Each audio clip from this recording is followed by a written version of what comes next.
Alright, so a beautiful day in Pacifica here. The tide is coming in, so I'm going to have to work quickly. I'm going to try to make something of the scene behind me. I'm going to do my best to simplify as much as possible. So we'll see what happens. I'm painting on an 18 by 24 inch panel using my limited palette today. Phthalo blue, ultramarine blue, alizarin crimson, burnt sienna, titanium white, and cadmium yellow medium. Alright, so I'm sketching a burnt sienna. I'm going to put the water line just below the halfway point. And I'm just focusing on the big shapes right now. There's some houses. I have a feeling this is going to be a noisy video. There's a lot of people out today already. There's a dock right here that comes down, sort of large in the foreground. I want to include that to sort of create a sense of depth.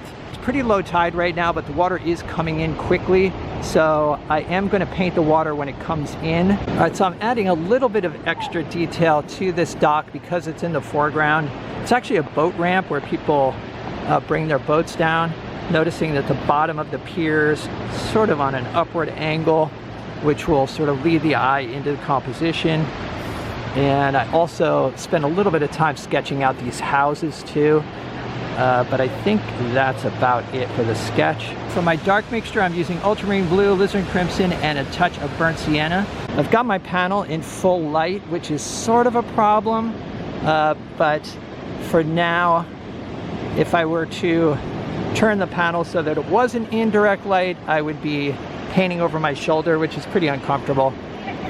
So after the block in, I will be turning the direction of the easel.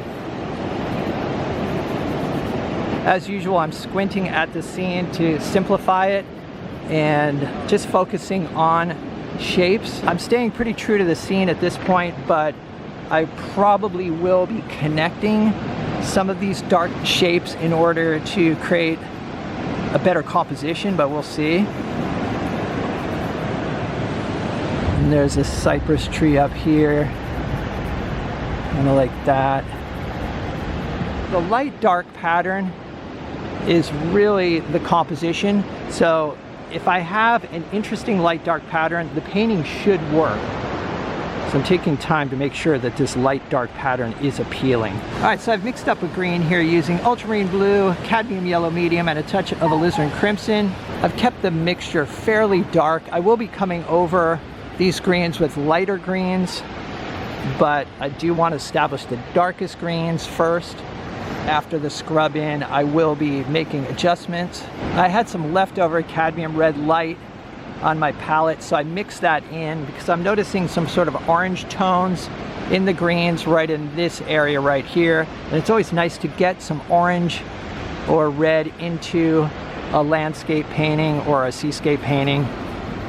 All right, for the sky, I'm starting with a mixture of ultramarine blue, titanium white, and some phthalo blue. I have been using liquid to thin the paint. So I will use this for the block in, but after that I'll switch to paint straight out of the tube as far as thickness goes. I added a bit more ultramarine to the mix. The sky tends to be ultramarine towards the top and then down more towards the cerulean at the horizon.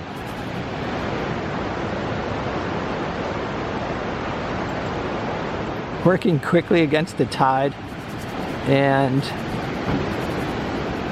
also I think working quickly results in a better painting anyway, usually, just because there's more spontaneity in the brushwork.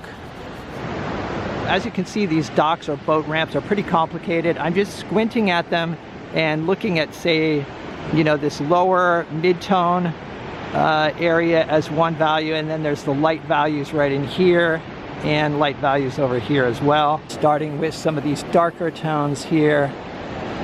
And I've just got a mixture of ultramarine blue, burnt sienna, and titanium white, and just mixed an approximate color. More just focusing on the value and keeping the paint thin so I can work over it and make adjustments. So I'm not looking at individual boards or any individual details at all. Just trying to isolate these value shapes and block them in. All right, I got a warm gray here for this road coming down. I'm using a number 8 natural bristle flat. I'm probably going to use this brush for most of the painting. All right, added some cadmium yellow medium and alizarin crimson for these cliffs out here.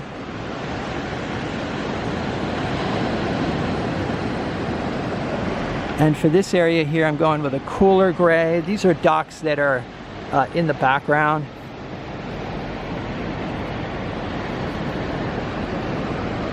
And I'm seeing some of those grayish tones up here as well.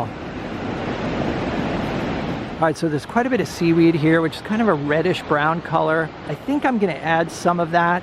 I've got a mixture here of alizarin crimson, ultramarine blue, and cadmium yellow medium. Once again, squinting at the scene, just looking for shapes. And there's some down here as well.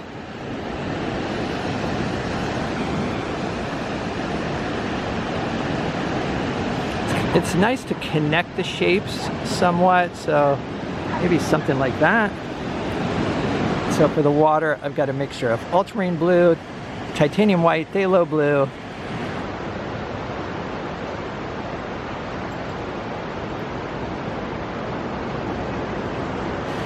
and I think I'm going to leave some areas of white water here, especially along the rocks, and maybe a little bit here in closer as well. And there's this sort of aqua or blue-green colored shack right here. One of the nice things about using a limited palette is that it helps keep color harmony. So even when I mix a saturated blue-green like this, it still sits within the painting. It's not too outrageous.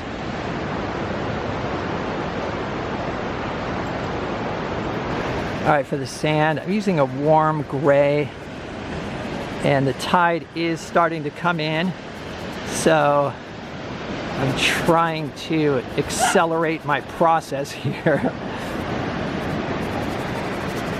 I actually don't mind painting with a time limit or with, pressure, like the tide coming in or the light changing. It's sort of the way it goes with plein air painting. And the nice thing is it forces you to rely on your instincts, to work quickly, make quick decisions, and not overthink. I think sometimes we can overthink, and then overthinking leads to overworking.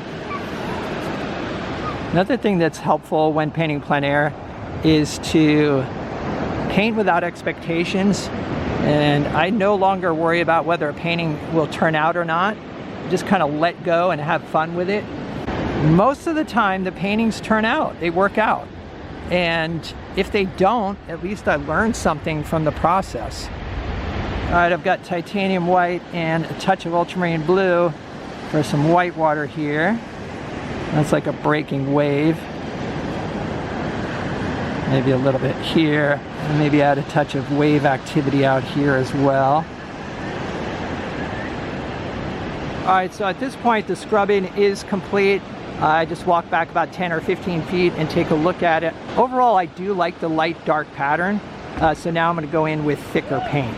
So at this point, I've switched over to a number 6 natural bristle flat, and I'm going with loaded strokes here and just trying to add a bit of detail, but not too much. And I'm starting with the darks and again, working my way towards the lights. All right, I'm losing the beach here quickly, so I am speeding up, but I just want to show you guys what I do here. I'm just adding thicker paint, reinforcing some of the details that I see, but I'm still squinting and trying to simplify. And I do not want this painting to be overworked. I just want to suggest detail and let the viewer fill in the blanks. All right, so here's what I finished up with. This painting took about 2.5 hours to complete. It was finished on site.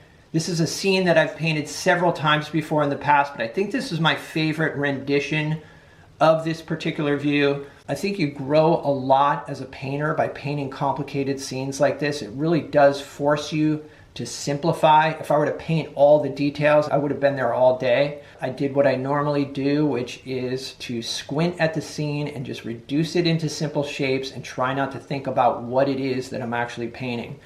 focus on the scene as an abstract pattern of shapes, and then just trust that it's going to work out. All right, so hope you guys enjoyed this video. Let me know what you think in the comments. If you'd like to see some extra videos and help support the channel, there's a Patreon link down below. It's a Patreon support that helps keep me making these videos, and it's much appreciated. So check it out. Other than that, stay creative. I'll see you guys in the next video.